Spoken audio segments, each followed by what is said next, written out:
Ngalan niya ay dakilain, Panginoon ay purihin, ngalan niya ay dakilain. Panginoon, ikaw ang may likha ng langit, dagat at lupa, ng buwan, araw at mga bituin, tanang nilalang sa papawirin. Panginoon ay purihin, ngalan niya ay dakilain. Panginoon ay purihin, ngalan niya ay dakilain. Ngalan niya ay dakilain. Sa ngalan ng Ama at ng Anak at ng Espiritu Santo. Amen.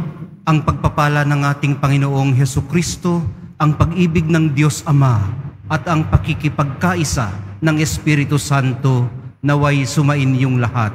At sumayo rin.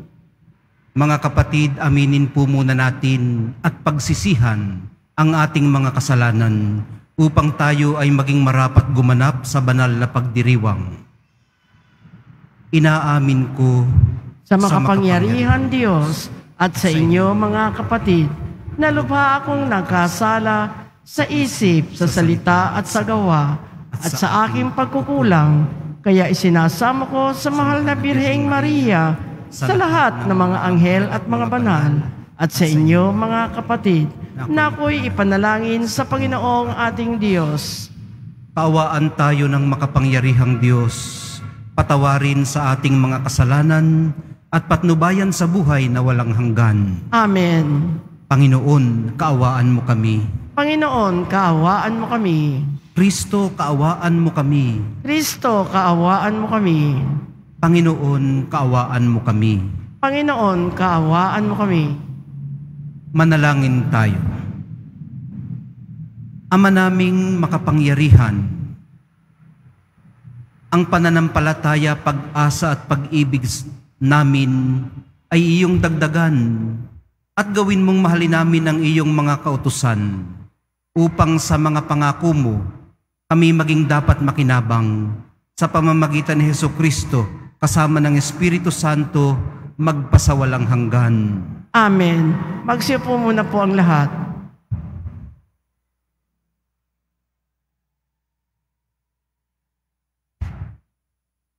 Pagbasa mula sa sulat ni Apostol San Pablo sa mga taga-Roma. Mga kapatid, hindi na tayo alipin ng likas na hilig ng laman, kaya hindi na tayo dapat mamuhay ayon sa laman. Sapagkat mamamatay kayo kung namumuhay kayo sa laman, ngunit kung pinapatay ninyo sa pamamagitan ng Espiritu Santo ang mga gawa ng laman, mabubuhay kayo.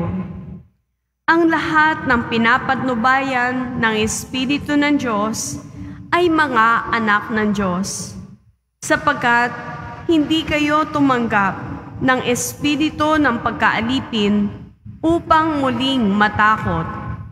Ang tinanggap ninyo ay espiritu ng pagiging anak, at ito ang nagbibigay sa atin ng karapatang tumawag ng Ama, Ama ko. Ang espiritu nga ang nagpapatotoo kasama ng ating espiritu na tayo'y mga anak ng Diyos.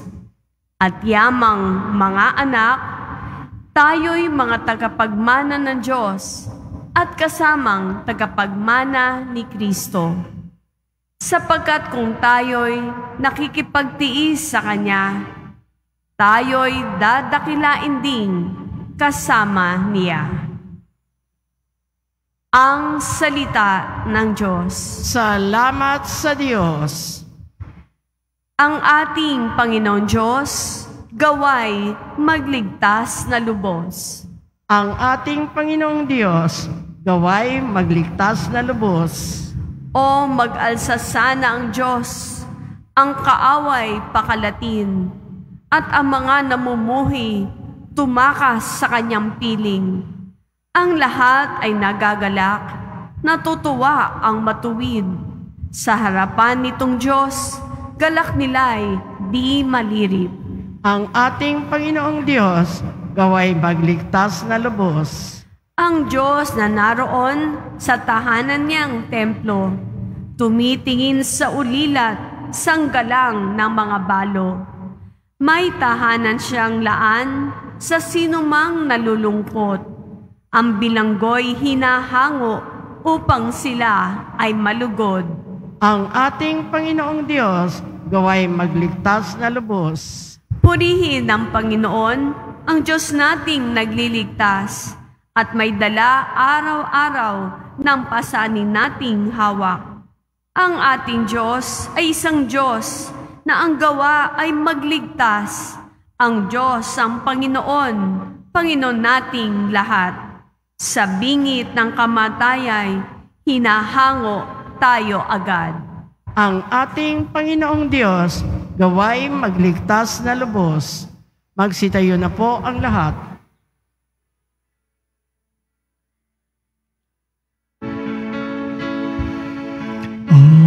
Hallelujah, Hallelujah, Hallelujah, Hallelujah.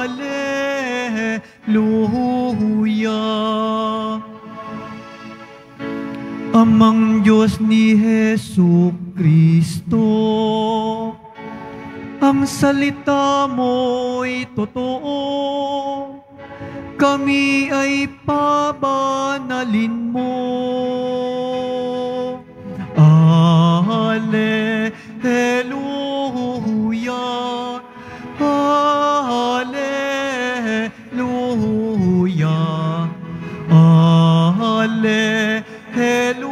Hallelujah, Hallelujah.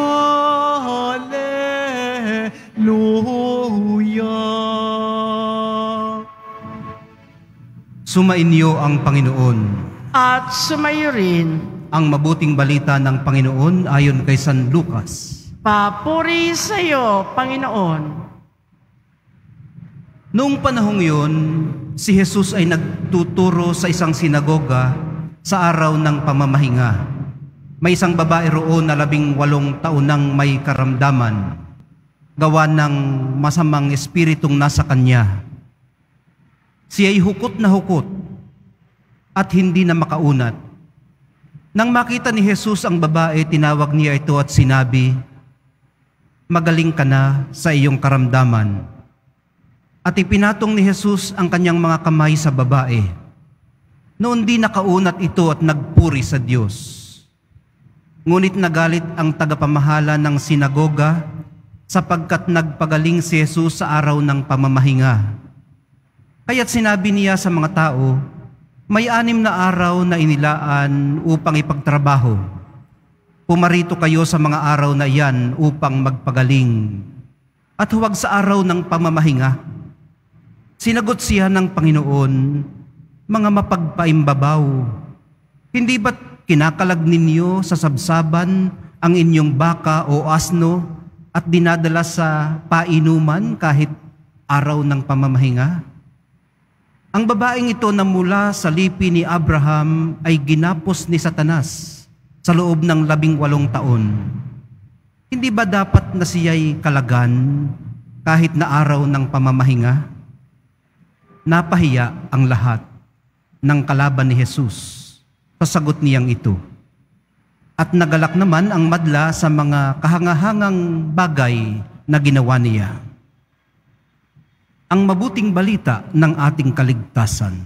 Pinupuri ka namin, Panginoong Heso Kristo. Magsiupo muna po ang lahat.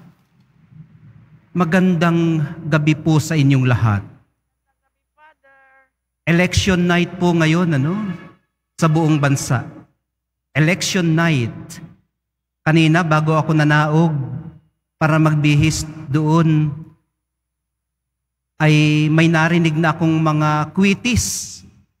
Sabi ko, aba, parang may nanalo na. At siguro may mga natalo na rin.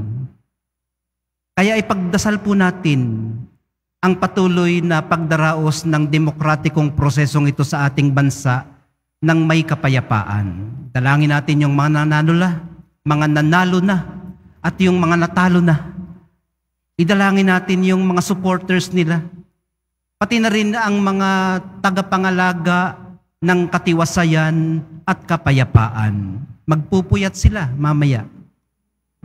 At maaring hindi sila lamang ang magpuyat. Idalangin natin na ang Espiritu Santo nawa ang siyang maging gabay ng lahat ng may kinalaman sa halalan na ito.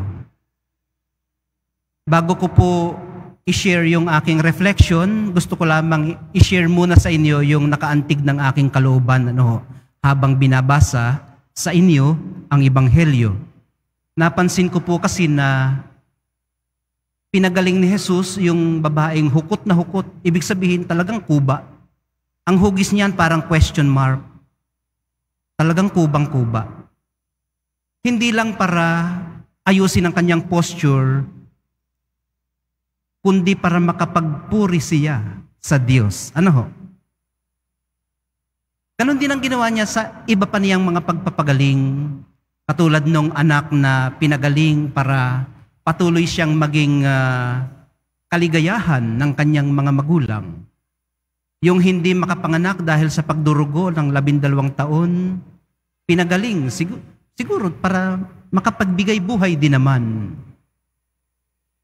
Ito pong babae na hukot ay pinagaling ni Jesus para makapagpuri sa Diyos. At alam ko po na 2 beses ko nang sinabi. At sa atin pong mga pagbasa, napansin natin na ay na-encounter na naman ng mahal na pong Jesus Nazareno ang mukha ng pagpapaimbabaw o superficiality sa katauhan ng tagapamahala ng sinagoga. Mabuti siguro kung sa pagpapatuloy ng ating homilya ay we have to keep in mind ang kaibahan ng superficiality sa sense of superiority. Yun kasing superficiality, mapagpaimbabaw, hindi na inuugat ang mga bagay-bagay. Yung surface lang. Yung sense of, mas tama sigurong sabihin na, inordinate sense of superiority, ito po yung lording it over the people. Yung ako ang boss dito, kayong lahat inferior. Inferior ko. Yun ang superiority. Ang ina-address po ng ating Panginoon dito ay yung superficiality. Hindi po ang superiority. Okay. Nahawa na natin ang mga balakid. Maestro kinakailangang hawanin muna ang mga balakid bago i-introduce ang lessons. Ano po bang meron sa mga mapagpaimbabaw? Ilang beses na natin yang napakinggan. At kung inyong maalala, ang paraan ng pagsasabi ni Jesus ay hindi pagkondena, kundi may awa. Kahabag-habag kayo. Woe to you, mga eskrib at mga pariseyo na mga mapagpaimbabaw. Sa tingin ko po, ang meron sa mapagpaimbabaw ay higit pa sa superficiality. Base po kasi sa sagot na patanong ni Jesus na, hindi ba't kinakalag ninyo sa sabsaban ang inyong baka o asno at dinadala sa painuman kahit ng araw ng pamamahinga? para pong meron ding double standards. Ano ho? At selective memory, ang naalala lamang yung gusto nilang maalala. Pag sila ang involved, okay lang. Pag iba, hindi okay. Katulad din ho yan ang paggamit nila ng pinakaaayaw-ayaw nila sa mga supporters ni King Herod, kung inyo pong naalala noong isang linggo. Nung hingin sa kanila ni Jesus ang isang denaryo para i-demonstrate sa sino ba ang nakalagay diyang mukha? Kanino ba yung mukhang nakaukit diyan? Ay sa Cesar. O di bigay ang sa Cesar. Sa Cesar, sa Diyos ang sa Diyos. Kung inyong naalala, nung mangyari ito, ay agad naman silang humugot sa kanilang mga bulsa ng denaryo. So, pag self-serving, okay. Pag sila na ang mai-inconvenience, hindi okay. Wala ho yang iniwan sa pakikipag-ugnayan natin sa Diyos at sa kapwa. Inaakala nating ang nakakaranas lamang ng matindi at malalim na religious experience ay ang mga emosyonal na nagsisisi at nagtitika, nagpupuri at nagpapasalamat. At tayong mga naririto araw-araw ay pinagbibintangan ng ating sarili na para yatang napakababaw na ng aking pagdalangin o mechanical na lamang ang aking pagsisimba. Hindi na natin maramdaman dahil masyado na tayong nasanay. Kabisado na nga ang liturhiya. Hindi na nagbabasa. Nakatingin sa inyo. Nagmimisa, dire-diretso. Kabisado na. Samantalang, ang hindi po natin alam, ay yun po palang napaka-intense ng experience. Kaya sila nagkakaganon, ay maaari lamang naman. Ay maaaring dahil ngayon lamang sila muling nagsimba. At hindi po, sa pagbibigay din, bumayo naman. At hindi po yun masama. Wala pong masama doon. It has to appeal also to the emotion, yung ating religious experience. Mabuti po yun sa kanila. Salamat sa Diyos sa kanilang pag-uwi at muling pagbabalik. Pero ang atin ay hindi rin po masama. Maghikab man tayo o mapaidlip sa misa, pumikit, tumulo ang laway siguro, dahil nakatulog na, nangangahulugan lamang po ito na pagod ang ating katawan. At namamahinga tayo sa mga bisig ng mahal na poong Jesus Nazareno. Tumatahan sa kandungan ng ating mahal na Birhen ng Buena Hora. Mababaw man ang ating dinaranas kalimitan sa pagsisimba, mabuti rin po ito sa atin. Salamat din sa Diyos sa pananatili natin at pagpapabalik-balik natin araw-araw. Kahit na hindi ganon ka-intense ang ating religious experience. Sa huli, minamahal kong mga kapatid, hindi po ito tungkol sa kung gaano ka-intense ang ating nararamdaman sa ating pagsisimba at pamimintuho bilang mga deboto. Dahil sa lahat ng araw na iyon, ng ating pagbisita, pagkaway man lamang, pagpapahid ng panyo, o kahit makasulyap man lamang bago pumasok sa eskwela at sa trabaho, may malalim pong nangyayari sa ating kalooban. Gaano man kababaw ang ating pamamaraan.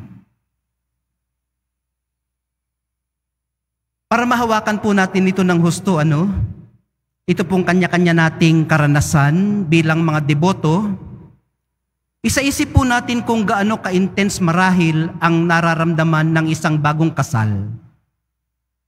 Sa kanilang honeymoon, kumpara sa matagalan na at mahaba ang biyahe ng buhay may asawa sa kanilang 50 anibersaryo. Ang lalim at tindi ng emosyon sa pagsisimba ay parang honeymoon. Pag nag-subside na ito sa kababawan, sa katagalan, para naman po itong buhay may asawa. Marriage. Minsan nalilito tayo sa dalawang ito na pagpapalit natin ang honeymoon sa marriage. Ang babaw sa lalim. Sa gitna ng lahat ng ito ay hindi po tayo makapangangakong pareho pa rin ang ating nararamdaman. Nung kayo'y nagha-honeymoon at ngayong kayo ay nasa 50 taon na ng inyong pagsasama. Hindi tayo makapangangako. Kahit kaming mga pari. Alam ninyo, noong ako'y novice, 2005, 2006, sa Davao, pinatira kami sa isang kubo. Tigi-tigi sa kaming kubo. 3 buwan, walang kinakausap. Hindi pwedeng, we had nothing doon sa aming kubo. Pero parang napakakinang ng paligid. Napakakulay ng mga dahon, napakagaganda ng mga bulaklak, napaka-intense ng experience. Pag nanalangin ka, ramdam na ramdam mo na kasama mo ang Diyos. Pero ngayon, 2023 na, at malapit nang mag-2024, may mga pagkakataong parang malabo, parang matabang, parang mahina.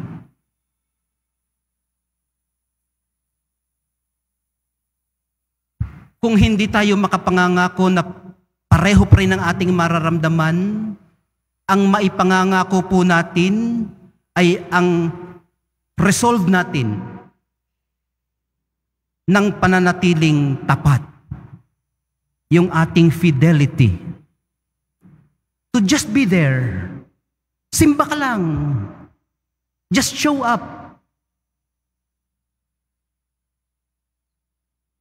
Magbihis ka lang, kumuha ka ng pamasahe, pumunta ka sa Quiapo, umupo ka diyan, sikapin mong manalangin. O kung hindi ka makapanalangin, masyado ka nadidistract sa mga nakikita mo sa paligid, kumaway ka lang. Aabutin ka sa iyong pagnanais ng mahal na poong Jesus Nazareno. Simba lang. Kahit hindi tayo masyadong feeling blessed. Kahit tutulog-tulog tayo kung minsan, okay lang po yun. Di po ba ang bata, yung mga bata, yan may mga bata dito. Pag minasdan sila ng kanilang ina, tulog man sila o gising, kalugod-lugod sila sa kanyang mga mata. Well, maaaring mas pagtulog sila, pero kalugod-lugod pa rin. Ganon din tayo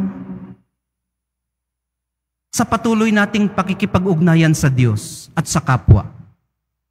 Kalaunan, may mangyayari ding malalim sa kababawan ng ating karanasan.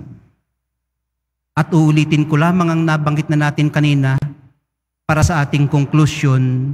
Tandaan po nating hindi kinundina ng mahal na poong Jesus Nazareno ang superficiality.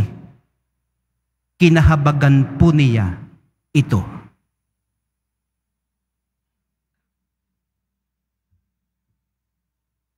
Magsitayo na po ang lahat.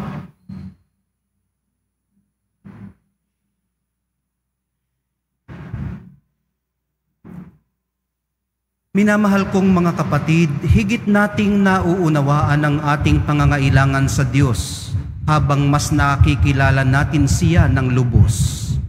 Mulat sa ating kakulangan, manalangin tayo sa ating pangangailangan sa Diyos Ama.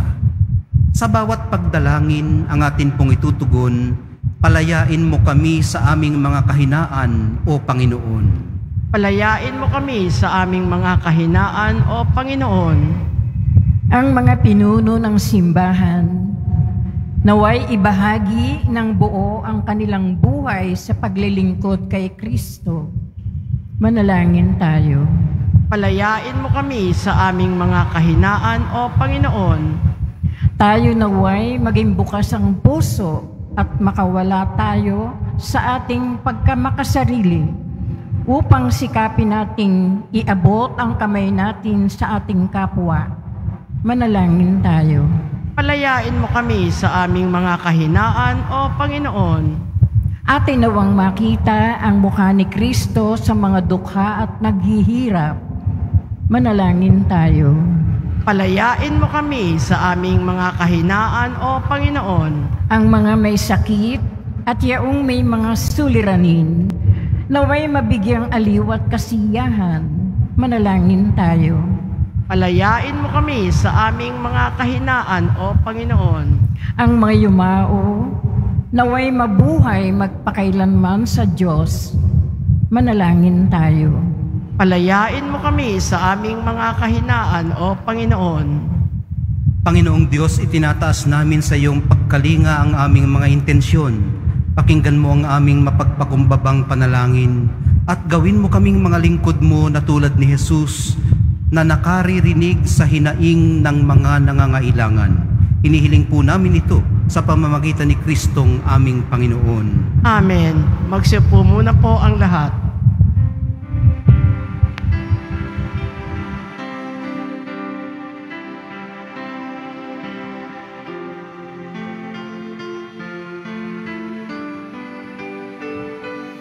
Itong alak at tinapay ay handog sa iyo, Ama. Ito'y bunga ng aming gawang iyong pinagpala. Sumasamo ang iyong bayang, tanggapit iyong basbasan, nang sa amin maging tunay na katawan at dugo ng iyong anak. Magsitayo na po ang lahat. Manalangin po kayo mga kapatid upang itong ating paghahain ay kalugdan ng Diyos Amang makapangyarihan. Tanggapin nawa ng Panginoon itong paghahain sa iyong mga kamay sa kapurihan niya at karangalan sa ating kapakinabangan at sa buong sambayanan niyang banal. Ama naming lumikha, tunghayan mo ang mga alay na aming inihahain sa iyong kadakilaan upang ang paglilingkod na aming ginagampanan ay humantong sa iyong lalong ikadarangal sa pamamagitan ni Hesukristo kasama ng Espiritu Santo magpasawalang hanggan. Amen. Sumainyo ang Panginoon. At sumayo rin, Itaas sa Diyos ang inyong puso at diwa. itinaas na namin sa Panginoon. Pasalamatan natin ang Panginoong ating Diyos. Marapat na siya ay pasalamatan. Ama naming makapangyarihan, tunay ngang marapat na ikaw ay aming pasalamatan. Pinagbibigyan mong ito'y aming maihayag kahit na ito'y walang anumang maidaragdag sa kadakilaang sa iyo ay likas. Sa pagpupuri namin ang nakikinabang ay kami ring iyong pinakikiharapan sa pamamagitan ng iyong anak na minamahal. Kaya't kaisa ng mga anghel na nagsisiawit ng papuri sa iyo, nang walang humpay sa kalangitan, kami nagbubunyi sa iyong kadakilaan. Santo, Santo, Santo, Panginoong Diyos ng mga hukbo, napupuno ang langit at lupa ng kadakilaan mo. Husana sa kaitaasan, pinagpalaan na paririto sa ngalan ng Panginoon. Husana sa kaitaasan, magsiluhod po ang lahat. Ama naming banal, ikaw ang bukal ng lahat ng kabanalan. Kaya't sa pamamagitan ng iyong Espiritu, gawin mong banal ang mga kaloob na ito, upang para sa amin maging katawan at dugo ng aming Panginoong Hesukristo. Bago niya pinagtiis ang kusang loob na maging handog, hinawakan niya ang tinapay, pinasalamatan kaniya, pinaghati-hati niya iyon, iniabot sa kanyang mga alagad at sinabi, tanggapin ninyong lahat ito at kanin, ito ang aking katawan na ihahandog para sa inyo.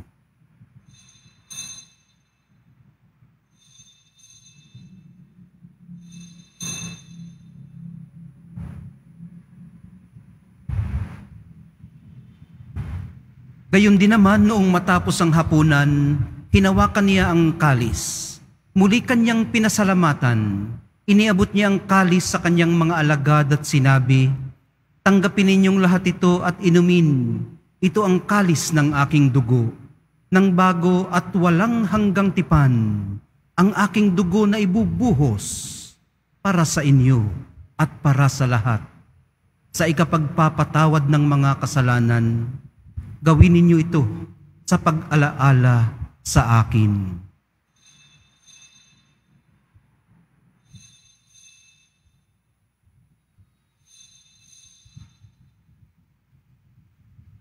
Magsitayo na po ang lahat. Ipagbunyin natin ang misteryo ng pananampalataya. Si Kristo'y namatay, si Kristo'y nabuhay, si Kristo'y babalik sa wakas ng panahon. Ama, ginagawa namin ngayon ng pag-alala sa pagkamatay at muling pagkabuhay ng iyong anak. Kaya't iniaalay namin sa iyo ang tinapay na nagbibigay buhay at ang kalis na nagkakaloob ng kaligtasan. Kami nagpapasalamat dahil kami iyong minarapat na tumayo sa harap mo para maglingkod sa iyo. Isinasamo namin kaming magsasalo-salo sa katawan at dugo ni Kristo ay mabuklod sa pagkakaisa sa pamamagitan ng Espiritu Santo. Ama, lingapin mo ang iyong simbahang laganap sa buong daigdig. Puspusin mo kami sa pag-ibig, kaisa ni Francisco na aming Santo Papa at ni Jose na aming Arsobispo, ng lahat ng mga obispo't kaparian at ng iyong piniling sambayanan. Alalahanin mo rin ang mga mahal namin sa buhay na nahimlay, nang may pag-asang sila'y muling mabubuhay, lalo na po ang mga ipinagdarasal namin ngayon. At lahat ng mga biktima ng karahasan. Gayon din naman ang lahat ng mga pumanaw. Kaawaan mo sila at patuloyin sa iyong kaliwanagan. Kaawaan mo at pagindapatin kaming lahat na makasalo sa iyong buhay na walang wakas, kaysa ng mahal na Birheng Maria na ina ng Diyos at ng sambayanan, ng kabiyak ng puso niyang si San Jose, kaysa ng mga apostol ni San Juan Bautista at ng lahat ng mga banal na namuhay dito sa daigdig ng kalugod-lugod sa iyo. May pagdiwang nawa namin ang pagpupuri sa ikararangal mo sa pamamagitan ng iyong anak na aming Panginoong Hesukristo. Sa pamamagitan ni Kristo, kasama niya at sa Kanya, ang lahat ng parangal at papuri ay sa iyo, Diyos Amang makapangyarihan, kasama ng Espiritu Santo, magpasawalang hanggan.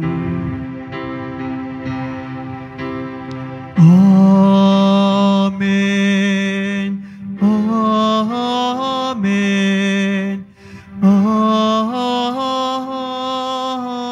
Amen. Sa tagubilin ng mga nakagagaling na utos at sa turo ni Jesus na Panginoon natin at Diyos, ipahayag po natin ng lakas loob.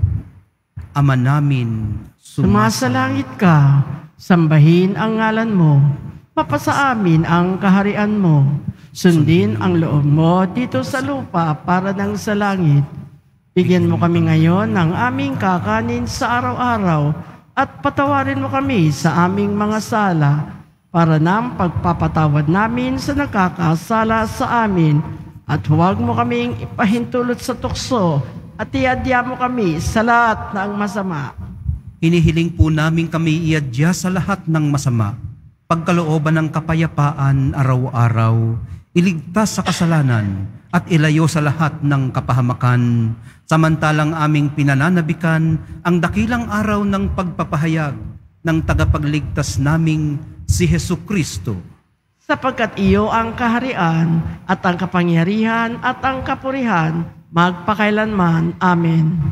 Panginoong Hesukristo, sinabi mo sa iyong mga apostol, kapayapaan ang iniiwan ko sa inyo, ang aking kapayapaan ang ibinibigay ko sa inyo. Tunghayan mo ang aming pananampalataya at huwag ang aming pagkakasala. Pagkalooban mo kami ng kapayapaan at pagkakaisa ayon sa iyong kalooban, kasama ng Espiritu Santo, magpasawalang hanggan. Amen. Ang kapayapaan ng Panginoon ay laging sumainyo. At sumayo rin. Magbigayan po kayo at maghangad ng kapayapaan sa isa't isa.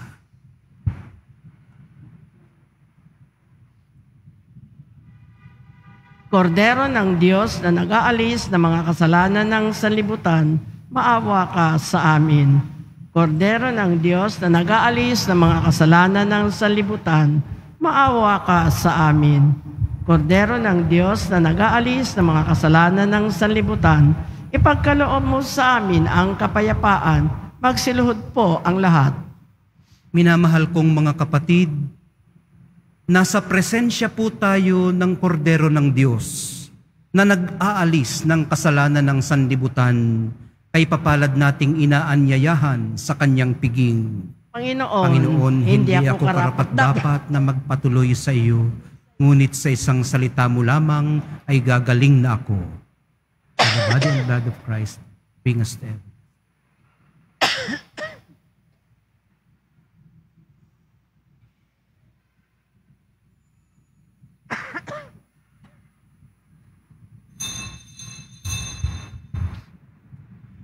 Para sa lahat ng tatanggap ng banal na komunyon, sasagot po tayo ng amen pagkasabi ng pari o na lay minister ng katawan ni Kristo at isubo agad sa bibig bago umalis sa harapan ng pari o ng lay minister.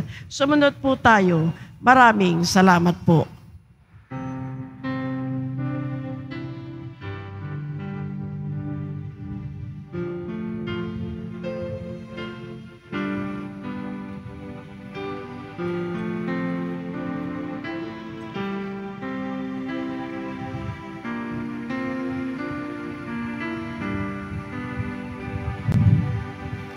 Sa puso kong umiibig, walang mananaig kung di yaong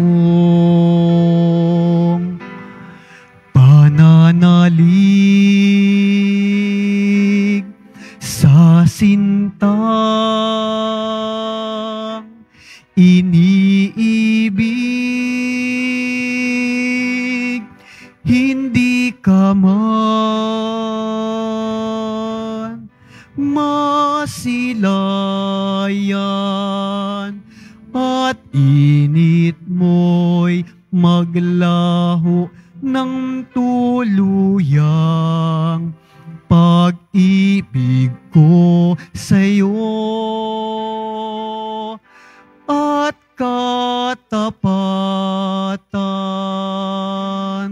mananatili kailan pa man.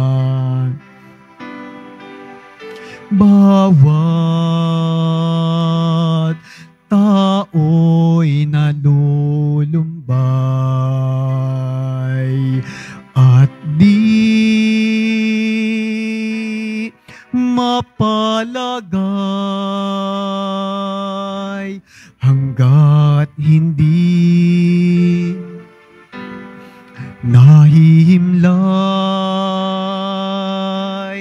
sa puso mong dalisay, hindi ka man masilayan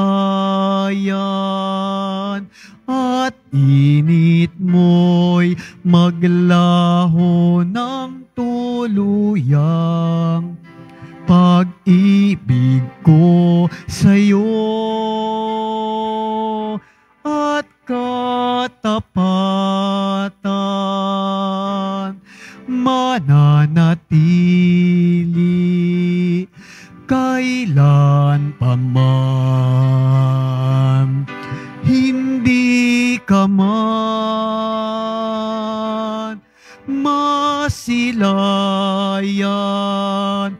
at init mo'y maglaho ng tuluyang pag-ibig ko sa'yo at katapatan mananatili kailan pa man.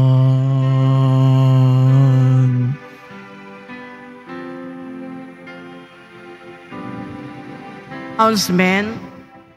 Ang lahat po ay inaanyayahan, lalo na ang mga may sakit o may karamdaman sa ating healing mass and service sa darating na November 2, Huwebes, sa ganap na ika-6 ng gabi. Makiisa po tayo. Available na po ang opisyal na kalendaryo para sa taong 2024 ng ating parokya. Mabibili lamang ito sa ating parish office sa halagang 80 pesos. May karagdagang discount sa mga bulk orders. Maraming salamat po. Available na po ang ating mga All Souls envelope sa mga nagnanais. Maaari kayong kumuha malapit sa mga pintuan ng ating simbahan o sa information guard. Isulat lamang po ang mga pangalan ng mga kamag-anak, kaibigan at mga kakilalang na mayapa o sumakabilang buhay na. At sa buong buwan ng Nobyembre, ito po ay ating isasama sa lahat ng mga misa na nagaganap sa ating simbahan. Pagkatapos ng misa, wiwisikan po ang lahat ng banal na tubig. Pinakikiusapan ng lahat na manatili lamang muna sa inyong mga lugar. Tanging sa Quezon Boulevard o sa Plaza San Juan lamang ang labasan ng lahat. Sumunod po tayo. Maraming salamat po sa inyong pagdalaw at pagsisimba sa Basilica Minor at Pambansang Dambana ni Jesus Nazareno. Magsitayo na po ang lahat. Manalangin tayo. Ama naming mapagmahal, maging lubos nawa ang aming pakikinabang sa tinanggap namin sa piging mong banal, upang ang aming ginaganap ng lantaran ay siyang aming makamtang tunay sa pamamagitan ni Hesukristo kasama ng Espiritu Santo magpasawalang hanggan. Amen. Sumainyo ang Panginoon. At sumayo rin. Mahal na poong Jesus Nazareno, inihayag mo sa pamamagitan ng krus ang walang maliw na pag-ibig ng Diyos sa sangkatauhan. Pakinggan mo ang kahilingan ng iyong angkan na nagsusumamo sa iyo. Makamtanawa nila ang inyong katugunan at tanggapin ang kasagutan na may utang na loob na tinatanaw. Pasbasan din po ninyo at pagpalain ang kanilang mga pinasasalamatan, idinadalangin at pinagsusumikapan sa araw-araw, pati na ang daladala nilang mga imahen at dasalan. Sa pamamagitan ng bendisyon na ito, naway maalala nila ang mga pangako nila noon sa binyag, na ikaw ang kanilang iibigin at paglilingkuran bilang Panginoon magpasawalang hanggan. Amen. At pagpalain kayong lahat at ang inyong pamilya at mga komunidad ng makapangyarihan at mapagmahal na Diyos, ang Ama, Anak at Espiritu Santo. Amen. Naialay na po natin ang banal na misa. Humayo kayong taglay ang pag-ibig, kapayapaan at pag-asa ng mahal na poong Jesus Nazareno. Salamat sa Diyos.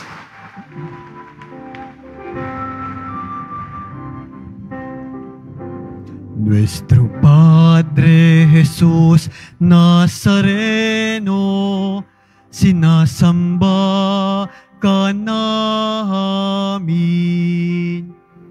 Pinipintuho ka namin. Aral mo ang aming buhay at kaligtasan. Nuestro Padre Jesus Nazareno, iligtas mo kami sa kasalanan. Ang krus mong kinamatayan ay sagisag ng aming kaligtasan.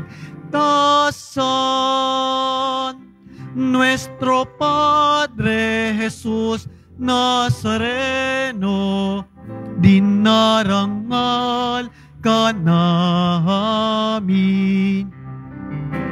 Nuestro Padre Jesus Nazareno, nilulwalhati ka namin. Nuestro Padre Jesus Nazareno, dinarangal ka namin. Nuestro Padre Jesus Nazareno, nilulwalhati ka namin.